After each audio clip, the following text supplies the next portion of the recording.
বিসমিল্লাহির রহমানির রহিম। প্রিয়তমা জীবন সাথী পেয়ারি, আসসালামু আলাইকুম ওয়া রাহমাতুল্লাহ। আজ পূর্ণাঙ্গ রায় প্রকাশিত হওয়ার পর খুব সম্ভব আগামী রাত বা আগামীকাল জেলগেটে আদেশ পৌঁছানোর পরেই ফাঁসির সেলে আমাকে নিয়ে যেতে পারে। এটাই নিয়ম। সরকারের সম্ভবত শেষ সময়, তাই শেষ সময়ে তারা এই জঘন্য কাজটি দ্রুত করে ফেলার উদ্যোগ নিতে পারে। আমার মনে হচ্ছে তারা রিভিউ পিটিশন গ্রহণ করবে না।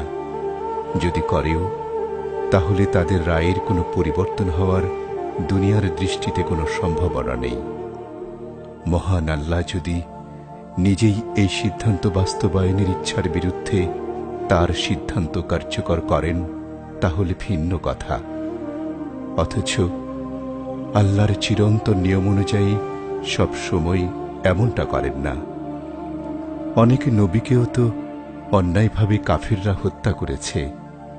রাসূল করিম সাল্লাল্লাহু আলাইহি ওয়াসাল্লামের সাহাবায়ে কেরাম, এমনকি মহিলা সাহাবীকেও অত্যন্ত নিষ্ঠুরভাবে হত্যা করেছে। আল্লাহ অবশ্য ওই সমস্ত শাহাদাতের বিনিময়ে সত্য বা ইসলামকে বিজয়ী করার কাজে ব্যবহার করেছেন। আমার ব্যাপারে আল্লাহ কি করবেন তা তো জানার উপায় নেই। গতকাল ভারতের পররাষ্ট্র সচিব সুজাতা সিং এসে আওয়ামী লীগকে শুধু সাহসই দেন নাই, হুসেইন মোহাম্মদ এরশাদকে চাপও দিয়েছেন এবং সতর্ক করার জন্য জামাত শিবিরের ক্ষমতায় আসার ভয়ও দেখিয়েছেন। এতে বোঝা যায় যে জামাত এবং শিবির ভীতি এবং বিদ্বেষ ভারতের প্রতি রক্তকণায় কিভাবে সঞ্চারিত। আমি তো গোড়া থেকেই বলে আসছি, আমাদের বিরুদ্ধে সরকার যেসব পদক্ষেপ নিচ্ছে, এটার সবটা ছকই ভারতের অঙ্কন করা। আওয়ামী লীগ চাইলেও এখান থেকে পেছাতে পারবে না, কারণ তারা ভারতের কাছে আত্মসমর্পণের বিনিময়েই এবার ক্ষমতা পেয়েছে। অনেকেই নীতি নৈতিকতার প্রশ্নে কথা বলেন। আমাকে সহ জামাতের সকলকে সম্পূর্ণ অন্যায়ভাবে যে কায়দায় জড়ানো হয়েছে এবং আমাদের দেশের প্রেসের প্রায় সবগুলোই সরকারকে অন্যায় কাজে সহযোগিতা করছে, তাতে সরকারের পক্ষে নীতি নৈতিকতার দরকার কি? বিচারকরা স্বয়ং যেখানে অত্যন্ত আগ্রহভাবে নিরপরাধ মানুষকে হত্যার নেশায় মেতে উঠেছে, তাতে স্বাভাবিক ন্যায় বিচারের আশা অন্তত এদের কাছ থেকে করা কোনো ক্রমেই সমীচীন নয়। তবে একটি আফসোস যে আমাদেরকে, বিশেষ করে আমাকে যে সম্পূর্ণ অন্যায়ভাবে মৃত্যুদণ্ডাদেশ দেয়া হয়েছে, তা জাতির সামনে বলে যেতে পারলাম না।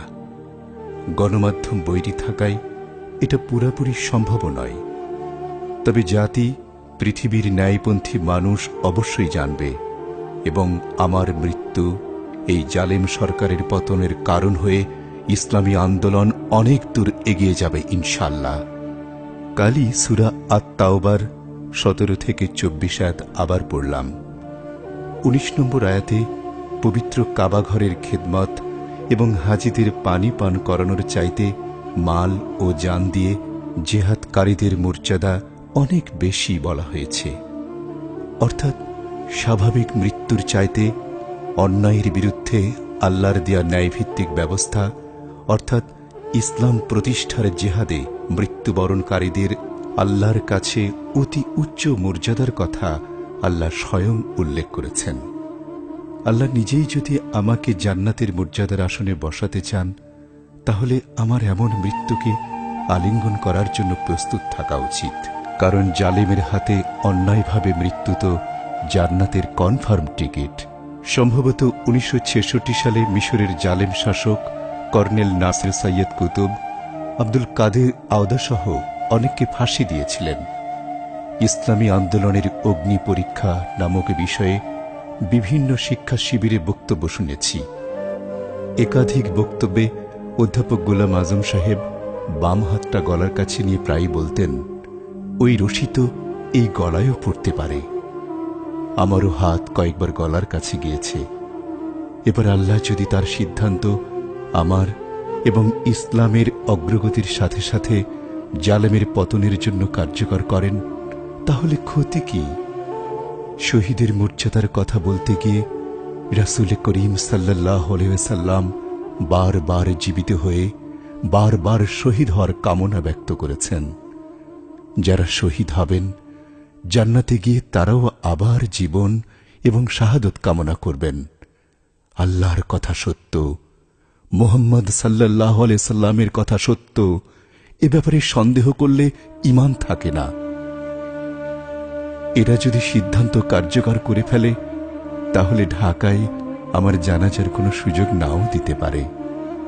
যদি সম্ভব হয় তাহলে মহল্লার মসজিদে এবং বাড়িতে জানাজার ব্যবস্থা করবে। পদ্মার ওপারের জেলাগুলোর লোকেরা যদি জানাজায় শরীক হতে চায় তাহলে আমাদের বাড়ির এলাকায় যেন আসে। তাদেরকে অবশ্যই খবর দেয়া দরকার। কবরের ব্যাপারে তো আগেই বলেছি, আমার মায়ের পায়ের কাছে কোনো জৌলুসপূর্ণ অনুষ্ঠান বা কবর বাঁধানোর মতো বেদাত যেন না করা হয়। সাধ্যানুযায়ী ইয়াতিমখানায় কিছু দান খয়রাত করবে। ইসলামী আন্দোলনে ক্ষতিগ্রস্ত পরিবারকে সাহায্য সহযোগিতা করবে।